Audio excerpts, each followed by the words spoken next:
So for those of you that have already joined us, this session is going to be a discussion. And since I don't think we can have everybody speaking at once, what I've done is I've created a pair deck so that way everybody can kind of join in and type up their answers and give their thoughts as well. So we can collect and gather more than just a few speakers' ideas regarding innovation. So if you've on the same digital device you're working on or another one, you can go to Pear Deck, which is joinpd.com, and then type in the code that you see here.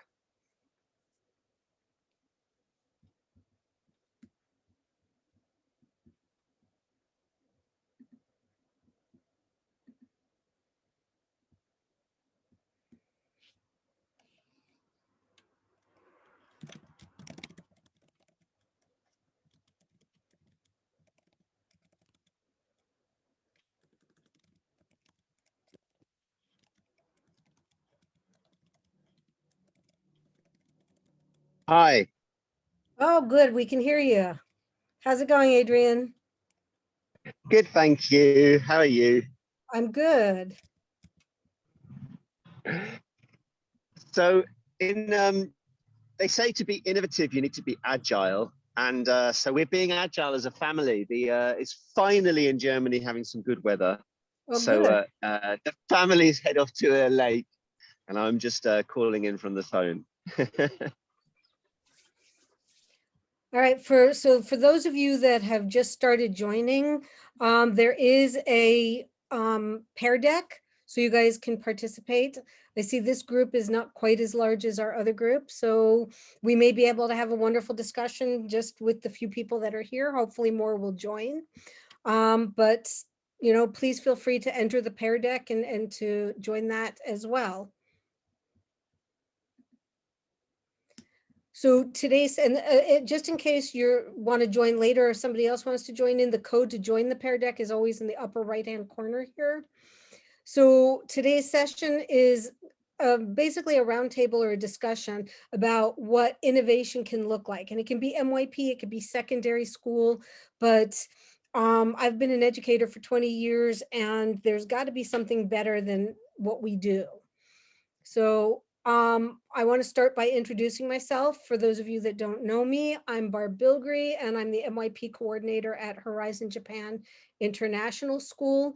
I've been an educator for 20 years now, and an MYP educator for over 9 years, and for IB in general for over 13 years. No, actually, I think it's now 15 years. Sorry about that. And please do introduce yourself in the chat, but we'd also like to see where you're from. So if you're on the pair deck, you'll see that there's a little blue dot in the bottom below South America there. Just drag your blue dot over to where your country is located.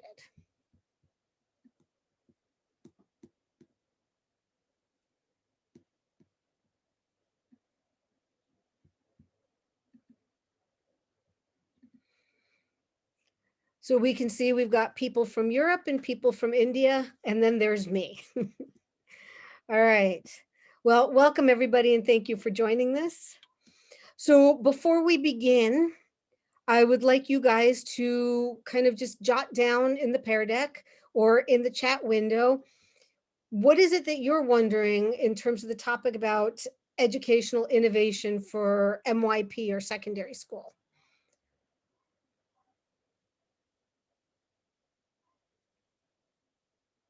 So go ahead and type some responses. Again, if you're not on the pair deck, you can join the pair deck by going to joinpd.com.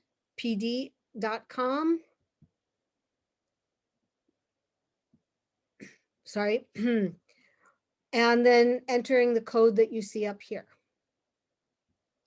Again, if you don't want to enter the pair deck, you can just type some responses in the chat.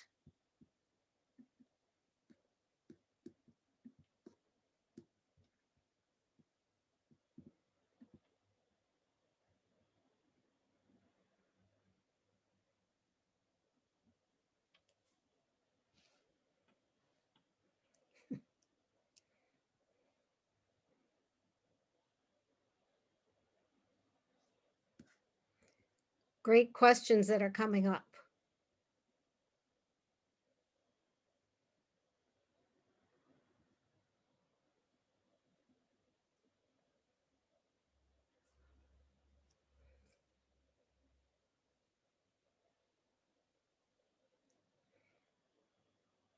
And this is really important because we're all on different, we're not all doing things the same way in general. I know many teachers are still on remote teaching and learning. Some teachers are in school, some are doing hybrid format. So this pandemic definitely has also impacted our ability to innovate, in some ways very positive. Many of us really became innovators in being able to teach online. In other ways, maybe it stifled innovation a little bit. So I do want this to be a discussion, but I also wanted to kind of just start by chatting a little bit about the fact that we've got, the MYP is trying to be innovative. So in the MYP approaches to teaching, they ask us to do concept-based teaching, to do inquiry-based teaching, to apply local and global contexts, to be collaborative, to be differentiated, and then making sure that our assessment tasks are focused on authentic assessments. So the MYP has really started to approach levels of innovation through their framework. In addition, the MYP allows for innovation in these three areas as well, as the services action component, the community and personal project components, and of course, the interdisciplinary units. But the reason I wanted to generate this discussion was that I want to find out what we can do in terms of really making schools innovative, that maybe we aren't going to necessarily do subject-specific subject groups, or that the big focus isn't on teaching the content and teaching towards the e-assessment, but what can we do in terms of really being innovative? So I don't know how many of you ever saw this. It's now kind of old. It's many years out there now. The RSA Animate from Sir Kenneth Robinson about changing educational paradigms, and how the education system that most of us have been teaching in was designed as factory learning. And it's a phenomenal video that gets us to think about really, why are we still teaching the same way when our we're not in the same, I'm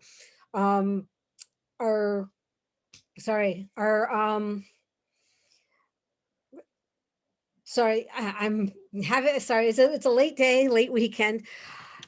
In terms of jobs and the real world, it doesn't run the same way it did 10, 15, 20 years ago. And so how are we changing the way education runs to be more innovative, to really make our 21st century learners? Yes, we focus on ATL skills in MYP, and we look at collaboration, and we look at communication, and we look at critical thinking. But what are we doing in terms of the design of our educational system in order to make it more innovative and preparing our students for the real world?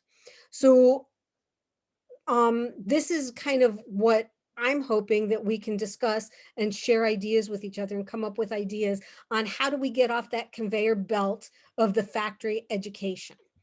And some things that I've been thinking about is really designing, instead of like science classes and math classes and such, designing STEM programs or opportunities for STEM interdisciplinary programs.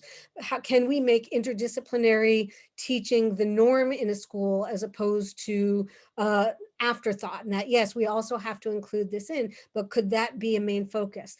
Can we, in terms of the services action, can we really design and focus on social entrepreneurship and teaching our students how to operate social entrepreneur businesses and learn how to make sustainable money-making operations that actually go to solve the problems of the world? And really, how can we change our learning from just differentiation to really making learning personalized? So I have designed a bunch of prompts for this session. And here is the first prompt.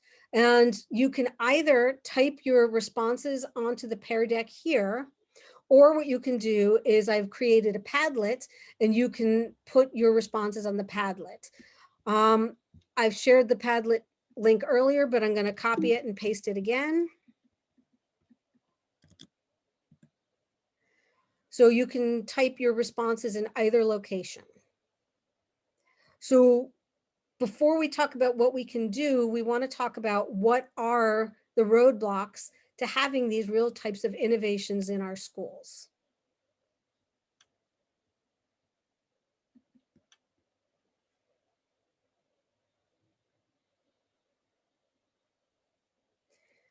While people are typing, is there anybody from the group that would like to actually unmute yourself and talk about this? I think for me, sometimes, you know, we have a list of how we would like to prioritize everything. Like we'd like to prioritize student thinking, student during service and action. All those things would be our list of our priorities. And then we have to put it next to our list of things that we're forced to prioritize. So maybe report writing or covering strands twice in a year. And those two things never line up. And that can be a big hurdle. And then I think the biggest one that people always come back to is time. Even if we have that list of priorities, because we have this other list of things that we kind of have to do first, we don't get to the things that we want to do. So sometimes it can be good to have off timetable weeks, or if you're in a small school where there is a bit more flexibility with collaboration and working with other subjects, that can help. Yeah, so time is often a big factor. That's great. And I see that some people are also posting that in the chat window Adding as to well. Lenny, I also feel that the understanding of the whole curriculum and the program by different learning community is also very important. And especially in a new school where we start the program and we expect, you know, that the people to be collaborative and understand the mission and vision. And if they don't understand, then the time taken to make them understand and put them on track is also a big roadblock. Yeah, very true. Another thing that I often think about as a roadblock is just teachers' fears of trying something different. Because again, it goes back to taking time, but in order to do that, you have to develop the structure for it. You can't just say, here, go at it. You have to have a very formalized structure, and teachers, leaders need time to develop that. But at the same time, teachers are afraid to kind of let go of what they know sometimes, I think. Anybody else want to share their thoughts about what roadblocks might be? Sometimes just the kind of institutional norms or the culture, like this is how we've always done stuff, or this is, you know, we don't want to reinvent the wheel, it's not broken, don't fix it. People are, you know, very, very afraid of change, as you said before. So yeah, having, especially when you're joining a school, starting a school from scratch or you know, is much easier, or starting anything from scratch is much easier than adapting things that already exist. Yeah, very true. Also, sometimes our parent community can be a hindrance to change. Especially the board as well. Sometimes if you might have a board that are all about innovation and change, or you might have a board that are the opposite. So it depends on the motivations, right? Like this is one of the reasons I always want to work in a not-for-profit school. Not-for-profit schools, I think, often have more innovation than schools that are seeking a profit. Yeah, good point. Arcana, you wanted to share something? Yeah, so I feel that, I don't know if it has been, I just joined in, so I don't know if it has been spoken before, but the one roadblock that I see in the way of real innovation in school is sometimes the culture of the place, you know, the way I mean, in inherent culture of the city, of the country. Sometimes people are quite laid back, and they really don't want to take any, you know, any step forward. They are happy with what they have, and they feel that any change would kind of change their lifestyle, and they're not, you know, ready for it. It just passes on from the family to the students, and yeah, so it is a big roadblock, the mental block that they have in the mind, that yeah, we are fine with, you know, whatever we have. So culture is one thing that is that can be a big roadblock in the real invention. Yeah, great. I saw that was written in the responses as well. Adrian, you wanted to share something. Yeah, I was going to say basically, nobody's mentioned it yet, but the assessment is for me one of the biggest roadblocks. So you often, if you got, I got an idea, something is just coming up in the news, and you really want to take a unit off in the direction just to really capture what's current, and straight away the question is, well, how are you going to assess that? We've still got to do a B and a D, and we've got to make sure that we've covered X, Y, Z. And because you're in a school that's got, say, maybe 4 classes, and to be fair, there's a lot of pressure to say, look, we've got to do the same assessments. And so they kind of become these rigid elements within our program that prevent us from being responsive or trying something a bit different. You almost need to take everybody with you, and then that just becomes really hard just to get everybody to change. As yeah, you might, it's hard to innovate that way. I was going to build on that and say that sometimes ego can come into that as well, right? Like if you're saying, I want to change this assessment or I want to change this activity, someone might be upset that you want to change something because maybe they work really hard on it. And so they're kind of not wanting to hurt your colleagues' feelings, or other colleagues' egos can connect to that as well. Yeah. Oh, I totally agree, Lenny. Because look, writing an assessment is a really hard thing. It's not just like we just, oh yeah, we'll just do this. There's so many different factors and criteria that you have to kind of tailor it to, that hours go into that. And then yes, if you go and say, oh, I just want to do something different, yeah, it really does feel like you've what do they call that when you've invested so much that really then we can't change it? There's a term for that, but yeah, I can't remember what it is. But yeah, I could. Yeah, but there's this we've made the investment, so therefore we've got to stick with it. It's really, and I get that. I understand that. Yeah. Okay, All right.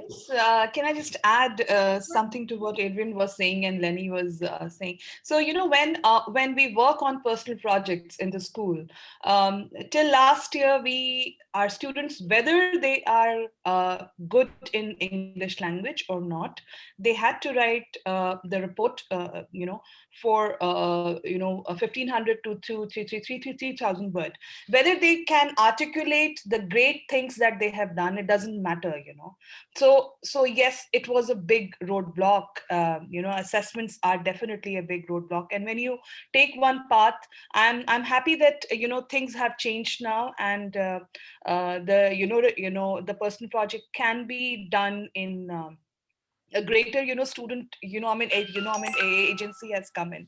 But yes, it was a big roadblock till last year. Great. Thank you all for sharing. So I have the second prompt now. And so the second prompt is, and again, you can type on the Pear Deck, on the Padlet, or on the chat window, but what are innovative approaches that we should be trying in schools? So while people are typing, if anybody would like to jump in, I do want to start where I really believe that we should be teaching our students social entrepreneurship. We should be teaching them how they can establish business models, how they could learn to develop a business model that actually has a service purpose and help somebody, that can earn money, that can lead to sustainability. And it's really going to be teaching students skills that they need for when they get out of university and join the job market.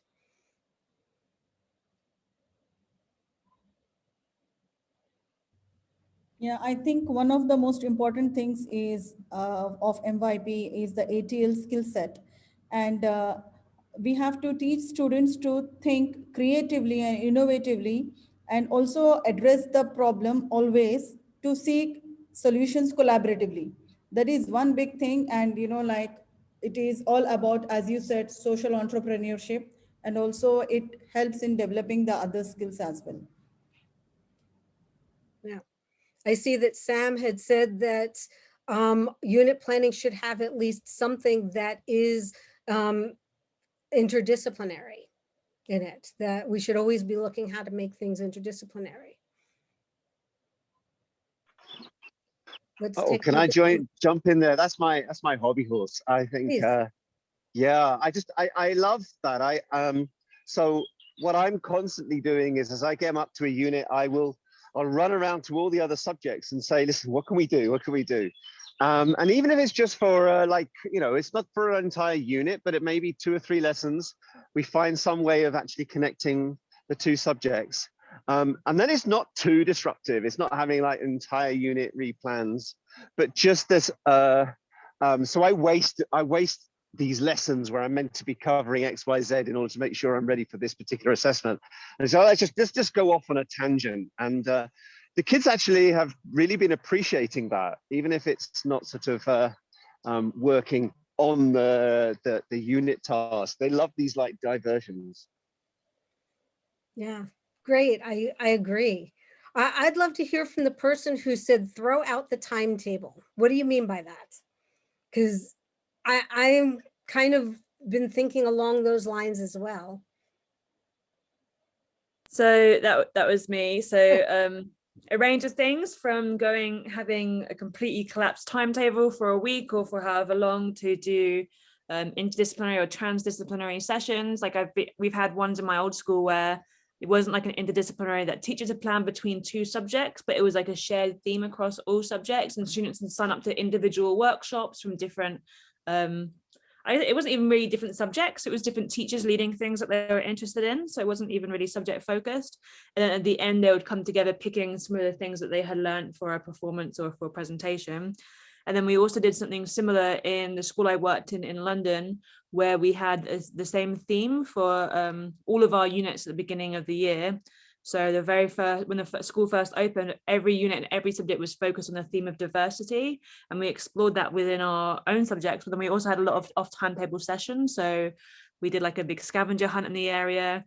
Also, the school's premise was London as a learning lab. So we would always we probably didn't meet the minimum hours for IB stuff, because we were always taking a day off and taking students to galleries and museums and around London and doing these kind of transdisciplinary trips as well. So I think that would help. I mean, even just little things like my current timetable doesn't really allow for collaboration. Like there's loads of hurdles that our timetable causes, or our timetable means that if a student is in one course, they can't choose another subject, and you know, it can be so limiting. Obviously, big changes to the timetable are a big investment and a big change. So I think starting small with off timetable weeks or off timetable events, I think can be a good taster.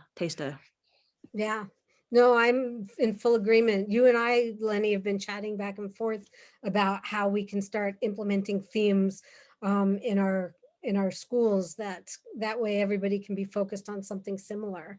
You know, it's a great way to approach things. We had actually someone come in from the ISTA, Institute of International School Theatre Association, and we did like a pilot program which is going to develop into an IDU the next year. But the very first year it wasn't an IDU, it was just one of those things where students all went to different workshops, and the whole theme was migration.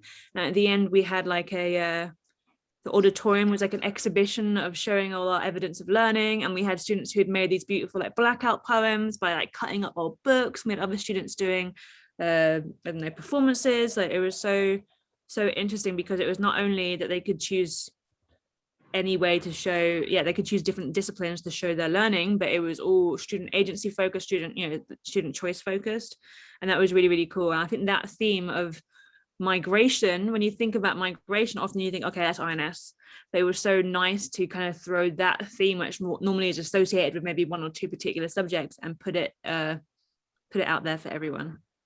That's great. All right. Can I just jump in on the timetable? One really, really basic thing, because I timetable, I used to timetable, and it's common setting. So it's often what happens is in that timetable, it runs around and says to each department, what do you want? And then you end up with, say, maths has set it this way, and science has set it that way, humanities set it a different way.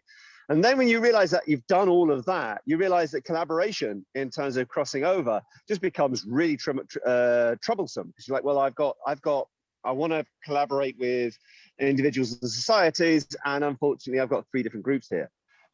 So just some elements that are that could be addressed rather easily would help for that kind of collaboration.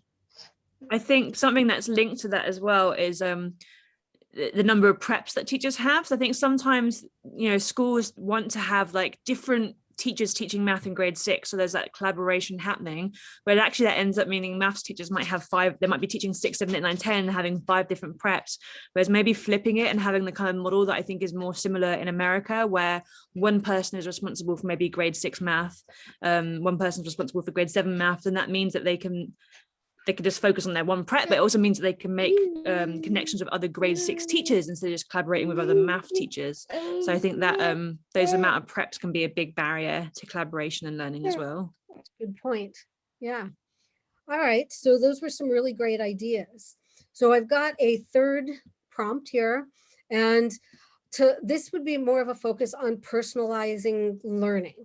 So how can we do personalized learning in schools that can help make it more innovative? Or how can innovation help lead to more personalized learning for students? I'm going to just jump onto the SDG Zoom just to make sure they're set up, but I'm going to continue putting my thoughts on the Pear Deck. So Great, thank thanks. you.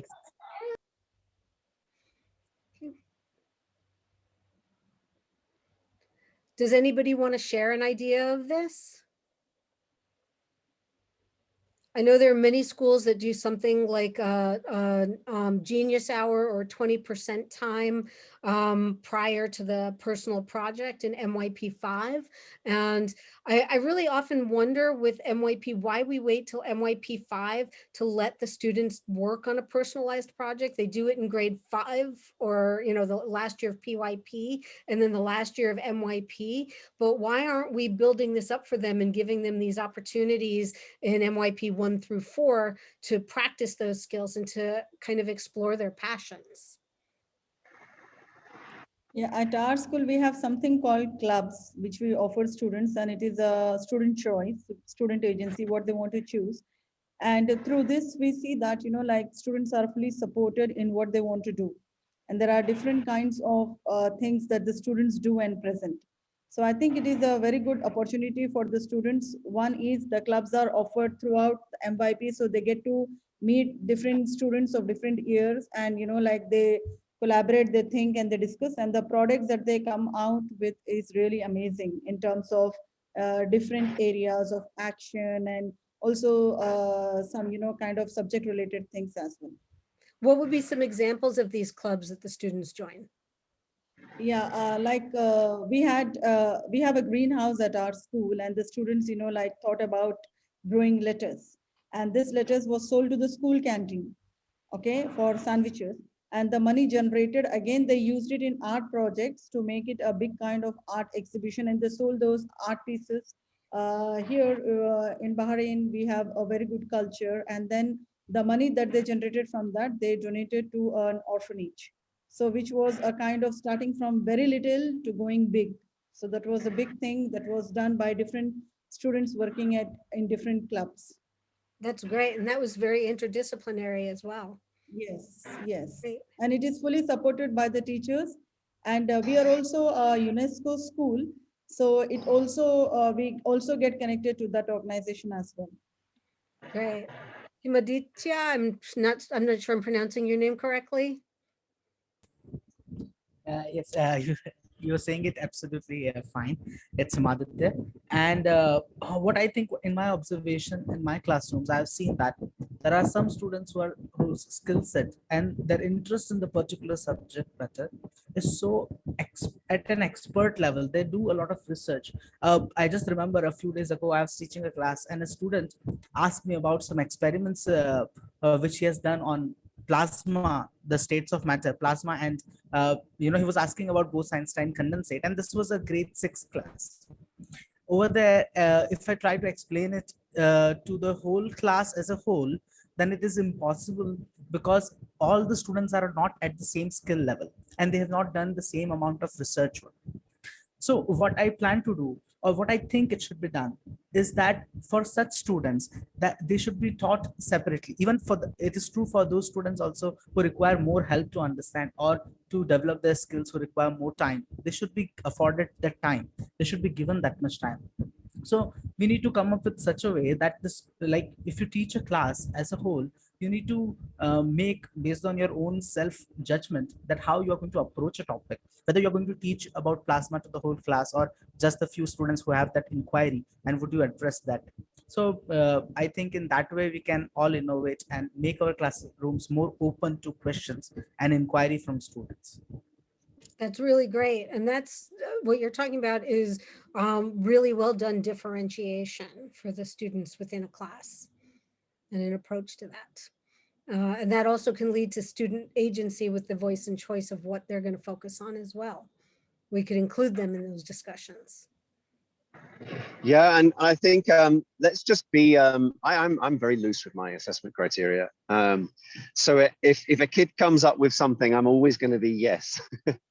So we've got so I got a kid who was really struggling with our the criteria. I teach science and the criterion A, the knowledge and understanding, and he was really struggling with the tests because that's like the most common way which it's assessed, and that's our kind of agreed norm in the department of how we assess that. And he went away and he did a stop motion on cells, and it was so awesome. I just went, okay, it doesn't quite match, but I'm just going to give you the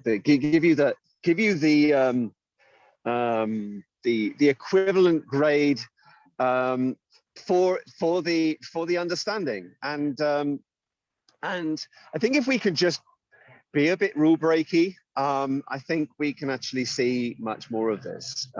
Tell the kids, that you've got a lot of choice in how you're actually showing your understanding. And I want to push into that a lot more next year. What do you want to give me that my evidence? Kind of question.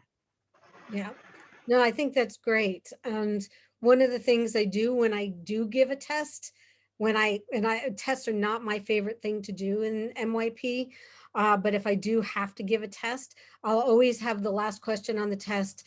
What didn't I ask you that what do you know that I didn't ask you about that you want to share with me? And then I give them a chance to demonstrate knowledge and understanding for something I didn't think about asking on the test that they learned about, or that they know, or that they understand from the unit. Yeah. Guava, I'm not pronouncing that right. Yes, yeah, it's Gaurav, ma'am. Thank you. So I just had a question. This is completely a bit, I think it would be a off topic, but I just wanted a bit of suggestion here. So specifically in India, there are students who tend to join in between the program of MYP, might be in MYP 3 as well. So it becomes a bit difficult in order to approach such students because they don't have any background of MYP, specifically in terms of criterion B, criterion C in case of sciences. So is there any possibilities that how can we deal with such kind of students, in order to avoid such kind of difficulties, because it becomes very difficult for such kind of students to attempt questions specifically focusing on criterion B and C during the summative assessments. So that was a kind of a hurdle for me to deal with such kind of students. Yeah. So what did you end up doing? Well, to be at initial stage, I ensured that such kind of students might be dealt separately rather than within the classrooms as such. So I had to break down each and every criteria strands. What are the expectations of each and every sub-strands of the specific criteria? There was some kind of improvements which I could see in some of the students, but yet it was a bit difficult for them to give their 100%. So if there are any more suggestions where I can implement and help such kind of students so that they can achieve that 100%. Yeah, I would even suggest partnering them with students that are really strong in those criteria in your classes, and let those students model what good practices in criteria B and C look like. Okay, thank you so much, ma'am, for the suggestion. Yeah, also provide. Can I jump in with something? Sure. Can I jump in something there? This is something that I've tried this year, and I'm just so excited about it that I just wanted to share it. So what we've been doing is I've been getting them to work in teams of 4, particularly for us, our criterion D is to show how science impacts on society. So it's like very much a research and explain assessment, and lots of subjects have research and explain. So what I've done is I've asked them to, I got them into groups. So from the get-go, I've said to them, listen, we're going to cheat, because schools, so often we say that if you collaborate, then of course, then you're cheating. I say, well, we're going to cheat because that's the way the world works. If you want to be successful, you need to collaborate. So what I got them to do is write a common introduction, and then each of them got to take an aspect of the issue. So I deliberately chose a topic where there were at least 4 different perspectives that could be adopted and 4 different big examples of where this could be applied, and got them all working on their own separate. They all had to be working on a different one. So that kept the individuality for it.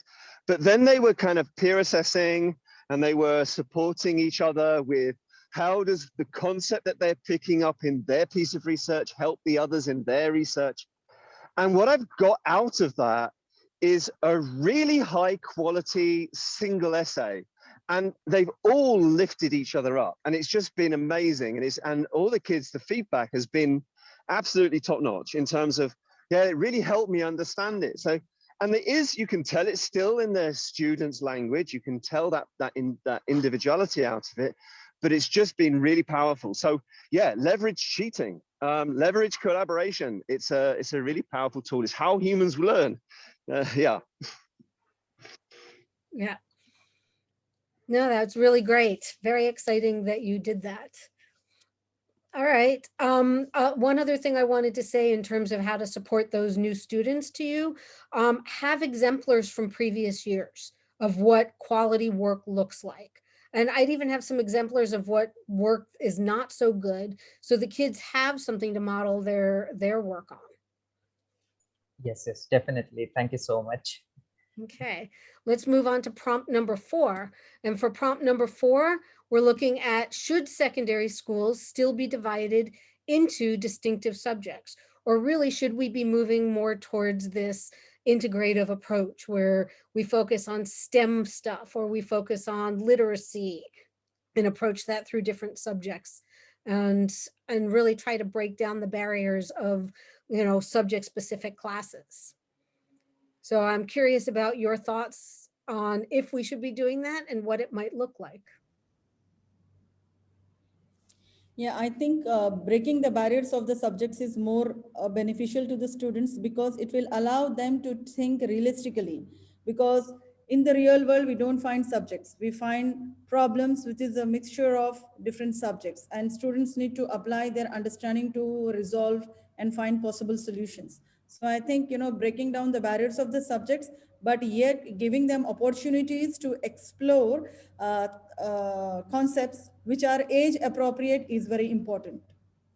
That is what I think about it. That's great that you also brought up this idea of exploring concepts so that we as teachers can help structure through looking at the concepts or even the themes like Lenny was talking about earlier. Would anybody else like to speak out about this? I'm going to just jump in with echoing Lenny's idea of weeks off. I think that's, to be honest, the easiest possible way to get there. I think, so there was a myth that was going around for quite a while that Finland had dropped all subjects. It hit the UK news certainly, and it was hit a number of news sites to say that Finland had abandoned subjects. Well, they hadn't. They'd basically just said, look, we also respect that there is interdisciplinary issues, and the way they've done it is through this phenomena-based learning, which is you learn your stuff and then you take those periods of time just to apply it in a interdisciplinary context or even a transdisciplinary context. And I think if there's going to be a way that we can easily do that, then you can say, listen, trial it with a grade level. Let's just take a week off, 2 weeks off. We'll take a theme. We'll take water and then just see what can we get out of that. and then we can return back to our models. And I think as we tip our toes into the water and just feel that, I think that's a way of, because I'm very, very always concerned, how do we practically get to this change? And I think you're not going to get there by suddenly abandoning all subjects. I think there are concerns of doing that anyway, but I think that's the way to approach that. Yeah, you mentioned Finland. There's also several progressive schools in the US that are taking that approach, at least with certain subjects to make them transdisciplinary. And on the Padlet, I've posted some links to some of the information on some of the schools in the US and the Finnish system and what they're doing in the programs in Finland. And if you guys have any other resources, please share those on the Padlet. That would be really great.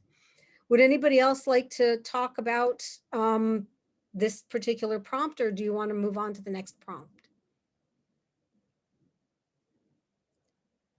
I think we're ready to move on. Okay, so we're up to prompt number 5 now. Should lessons last 2 or more hours to allow for in-depth engagement? So at many schools, you have periods, which may be anywhere from 40 minutes to 1 hour. In other schools, you have blocks, which might be 80 minutes or 90-minute blocks. Some maybe even up to 120-minute blocks. But what do you think about reducing the number of classes and increasing the amount of time students have to spend in them so that they can really engage and get in depth into what it is they're doing? Yeah, go ahead, Himadya. Yes, what I think is that the number of classes should be reduced. However, the class duration should be increased. And the main reason for that thought process is that you need to establish especially right now when we are in an online framework where we are teaching online. It is really hard to make a personal connection with each and every student within a 40 or 45-minute class. If you don't have you can have some breaks in between, you can do some activities if it's a longer class, and you can know the students personally, you can connect with them so that you can help them journey to acquire better skills. But with a shorter period of time, and then you need to you need to follow a assessment schedule, or you need to follow your lesson plans, you need to finish a unit in a particular amount of time. So it does not give you enough time for differentiation, it doesn't give you enough time for connecting with the students.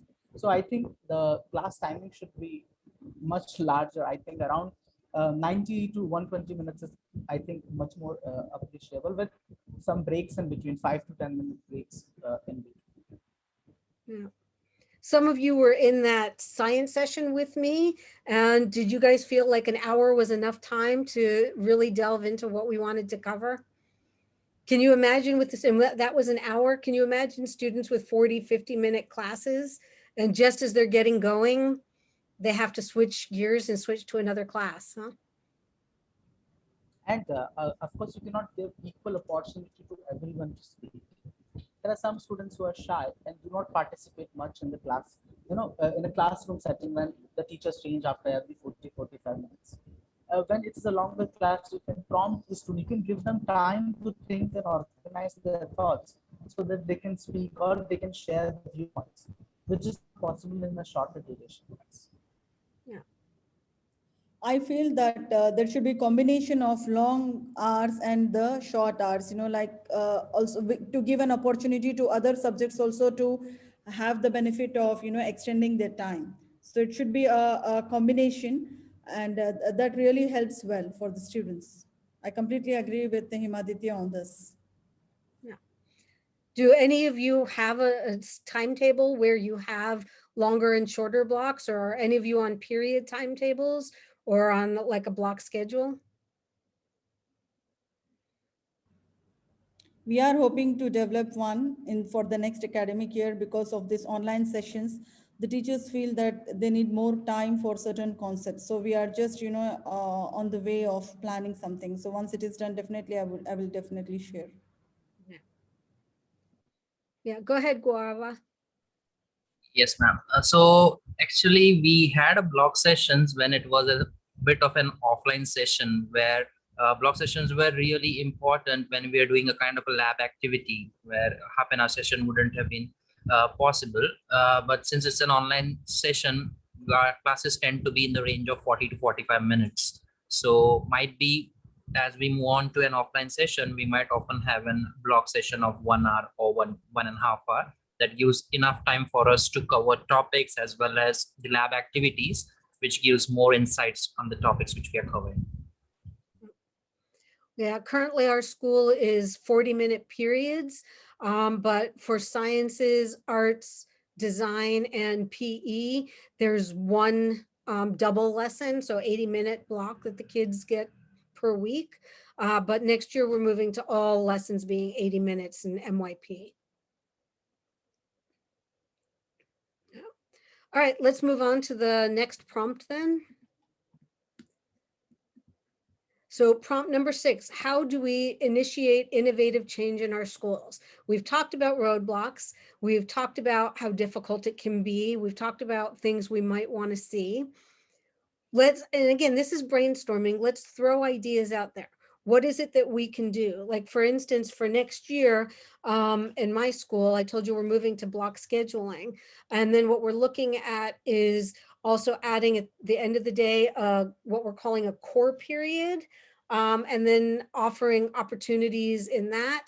I've also, and we haven't moved towards it, but I've proposed Wednesdays because they're early release days, that we can use those for interdisciplinary time for STEM projects or IDUs amongst other subjects, or theme days, or even working on service projects or something like that.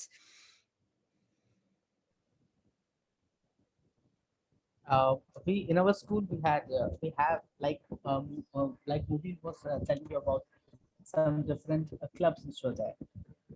So in our school also we have some clubs, but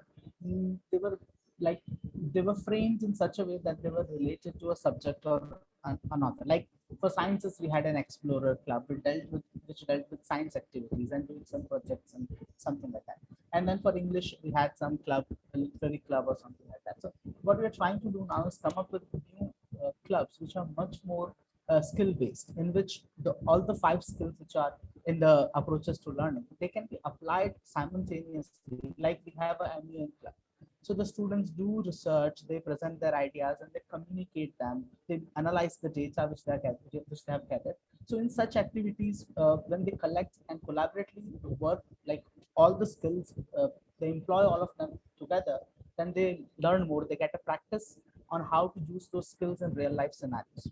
So that's what we are coming up. Like Mubin also said, we're coming up with a gardening club, so that we can talk about the new innovations which are going on, like drip irrigation systems or time-controlled fogger mister systems, so that students have an awareness about how the food which we eat is produced and how it can be improved. Especially in India, we have a climatic issue right now, that the summers are way hot, that we cannot produce a lot.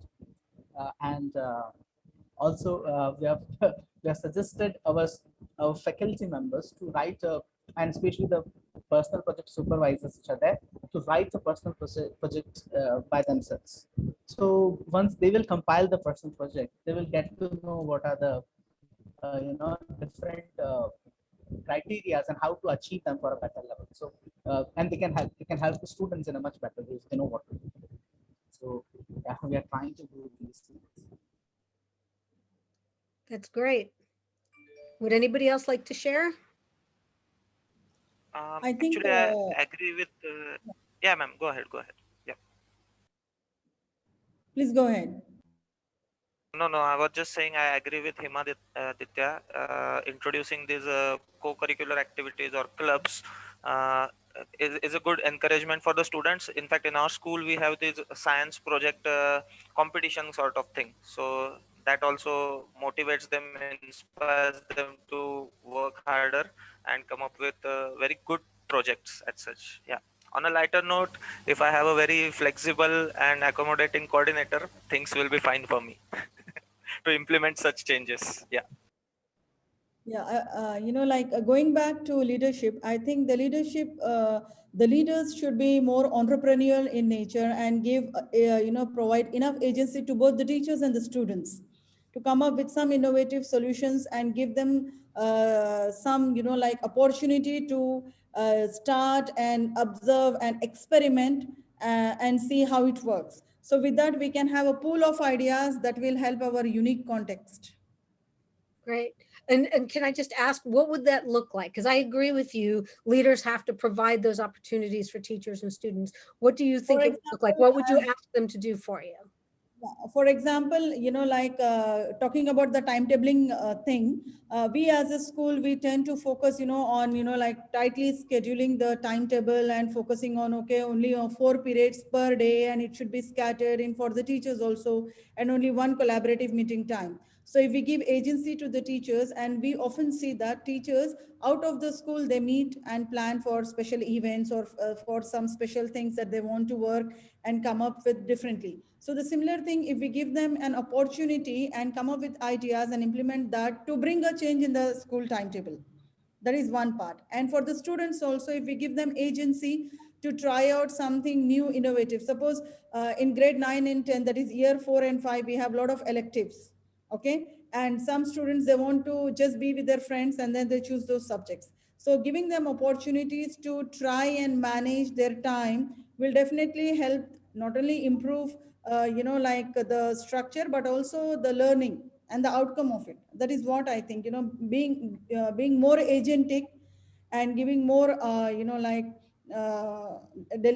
opportunities, and also giving them the choice and empowering them will definitely help the school to a large extent. That's great. All right, Pranav, did you want to say something? I think you would say, okay. Shiv? Good afternoon to everyone.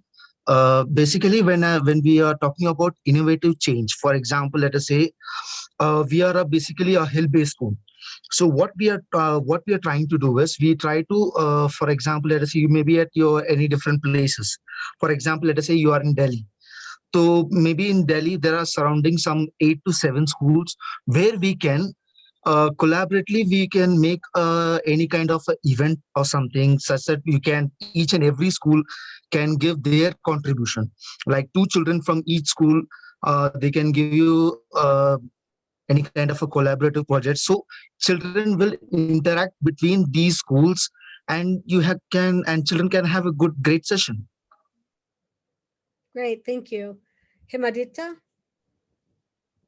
Yes, I wanted to talk about school leadership and how what can be their role. So one of the biggest setbacks to innovation is the amount of expectations which are placed on every idea. See, everybody has to accept, as we expect from our students to understand that some ideas can probably fail sometimes. They might not work, or they will require more improvement. But the expectation that every idea will become successful like every single time, that is like a too much pressure on a teacher, and then that brings up a feeling that it's rather I should not change what I'm doing, which is working fine, and jeopardize or maybe bring questions which can be asked, like why this particular thing which you're trying didn't work. So that much relaxation or at least understanding should be there with the leadership as well.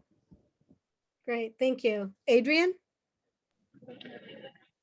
Okay, so I was going to make a suggestion of I hope people know the idea of school within a school.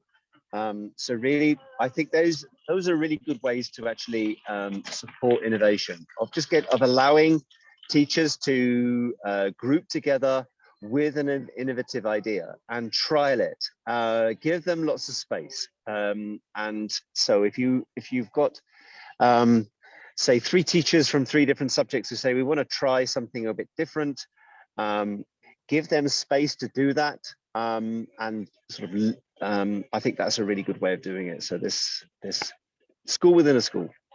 Yeah, no, I'm really glad you brought that up. And if you go to the Padlet, there are a couple of resources on something where that's happened. There's this idea of mass centralized learning that's been taking place in Pennsylvania in the United States, in one of the school districts there. And they've been doing school within a school. The Apollo School has tried that approach. And so I've posted both about that, and I guess I didn't include the Cult of Pedagogy link to her interview with the Apollo School. But what I did was I took her, if you've never listened to the podcast Cult of Pedagogy, I highly recommend it. It's really a phenomenal blog and podcast. She really interviews people, gives wonderful insights, provides phenomenal resources. And her most recent one, which I thought was really timely, was on Revolution School, and where they actually built the school for innovation. So it was mentioned earlier, sometimes it's hard to take what we have and restructure it, and it sometimes works better to build from the ground up. They did that, but in this podcast, she also has links to the one that she talked about with the school within a school with the Apollo project, and also talking about how we could take opportunities to address and promote innovation within our schools, even if we can't do it in the same way that they did. Oh, sorry. In any case, I highly recommend looking at that one as well. All right, I do think we're kind of running low on time. We've only got about 2 minutes left. I did want to thank you all for those of you who stayed until the end of this session. Do you guys have any other questions or any last statements that you guys want to make? Ma'am, I just wanted to add one thing to the earlier slide. Actually, in my opinion, the values for being innovative are well incorporated in the IB ideology and approach towards teaching. So, if a true IB school is truly religiously following the IB approach of teaching, then I think there is good time and space for being innovative. Yeah. So it's ultimately up to the teachers and school management to walk the talk. If they claim to be an IB school, they should follow the IB ideology of teaching. Yeah. And you're right, but some schools also, while they're IB schools, have standards and benchmarks from school systems. Many of the US schools have to do that. Many schools are doing combined MYP and IGCSEs and have to meet certain needs. And so there is that, how do we balance what we, and I think that was one of the roadblocks that was brought up, how do we balance what we must do with what we can do? And I really think that the IB does provide this opportunity for us to try to be more innovative with our approach, if we have that option through our curriculum and our national standards and such. Anybody want to have the final word? All right, well, I really appreciate you all taking the time out to share your thoughts. All of the Pear Deck responses, as well as the video of this session, are going to be posted probably sometime next week. But thank you all for joining. I really appreciate it. Happy Mother's Day to the mothers out there, and have a great Sunday, everyone. Thank you, Barbara. Thank you all. Thank you. Thank you, ma'am. Thank you, Barbara. Bye. Bye.